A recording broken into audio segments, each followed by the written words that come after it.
Utilisez la fonction VPM. Si vous souhaitez emprunter de l'argent, vous pouvez utiliser la fonction VPM pour déterminer quel sera le montant des remboursements que vous devrez effectuer. Cette fonction calcule le montant total de chaque versement à remboursement périodique et à taux d'intérêt fixe. Voici comment procéder.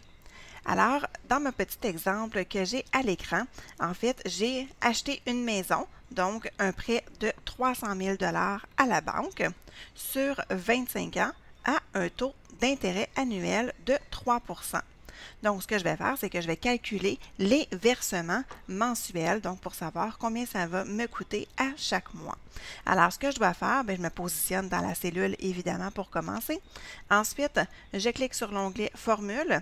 Je vais aller donc dans les formules, dans les fonctions financières, et je vais aller chercher VPM, donc en bas complètement, et j'ai les arguments de la fonction qui s'affichent ici. Alors, premièrement, je dois indiquer le taux. Alors, le taux, ça le dit ici en bas. Donc, le taux, c'est le taux d'intérêt du prêt par période. Donc, mon taux d'intérêt, c'est 3 %. Mais attention, c'est un taux d'intérêt annuel.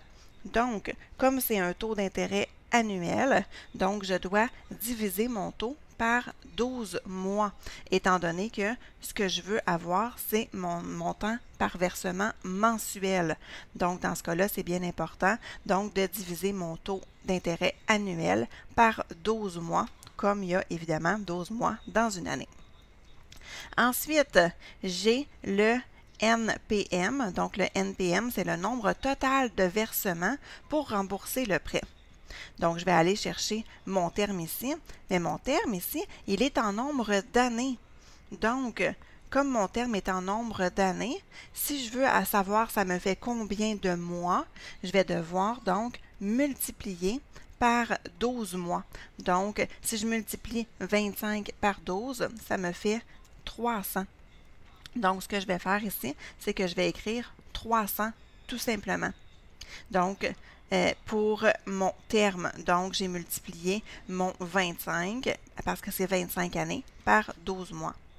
Et ensuite, VA, donc c'est la valeur actuelle, donc la valeur, le montant de mon remboursement. Donc, c'est ma cellule ici, donc mon 300 000 $. Donc, j'ai indiqué mon taux, qui est le taux d'intérêt annuel, donc 3 % divisé par 12 mois. Mon terme qui est 25 ans, étant donné que c'est des années, j'ai multiplié par 12, alors ça me fait 300 mois. Et le montant de mon prêt. Alors, je pèse sur le bouton OK. Et ça me donne donc mon versement mensuel, donc de 1422,63 $ par mois. Pourquoi c'est en rouge? C'est parce que c'est un montant qui est négatif, étant donné que c'est un paiement à effectuer. Donc, c'est de l'argent qu'on doit. Alors, c'est pour ça que c'est en négatif, donc en rouge. Si c'était de l'argent qu'on devait encaisser, donc ça serait un nombre positif et il serait en noir là, selon les paramètres que vous avez insérés dans votre classeur Excel. Mais quand c'est de l'argent qu'on doit, c'est toujours entre parenthèses comme ça pour indiquer que c'est un montant qui est négatif. Alors voilà, c'est comme ça qu'on utilise la fonction VPM.